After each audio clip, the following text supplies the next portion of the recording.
তুমি খালা থাকো আর তুমি দুনিয়ার সুন্দর থাকো, তুমি যদি বেকার থাকো যে তোমার দাম নাই, তোমারে কেউ টাইম দিত নাই, তোমার সবসময় এলাই মাঝে থাকবা। তুমি যদি স্বাবলম্বী থাকো, টেকালা থাকো, তুমি খালা থাকো, তুমি দোলা থাকো, তোমার হাত থাকুক না, তোমার পাও থাকুক না, তোমার টাইম দিব টাকার কারণে। মানে লাগবে।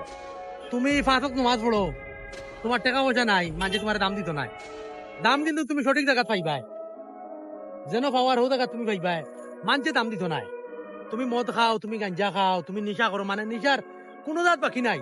তোমার টাকা আছে, যে ফাঁসক নমাজ পড়ে তার তাকে তোমার দাম দিব টাকার কারণে। মানে সমাজও বড় চেয়ার হইবা টাকা থাকলে। সপ্তাহের পিছনে হইলো টাকা, আর আমরা মানুষ হইলো সপ্তাহে বেশি বাদ। আমরা টাকারে মূল্যায়ন দেয়, মানুষের মূল্যায়ন দেয় না। ভালো মানুষের মূল্যায়ন দিত না, সম্মান দিত না, দিব মধুরি গাঞ্জুড়ি করি। ও কারণে তো দেখি রে সমাজে এখন বালা মানুষের বিচার করে না, সত্য দ্বারা সত্যবাদী এরা কারণ বিচার করে না। ভালো মানুষে বিচার করে না, ভালো মানুষে বিচারও যাইব, হে আশা গান কইব, হিগে মানতো না। আর মধুরি গাঞ্জুড়ি দেখো বিচারও নিব, এইগুলো টেকা কইয়া বিচার করবো, হে বিচারও জিতবো, কিচ্ছু লাভ নাই, কারণ সব হিসাব দিতে হইবে একদিন।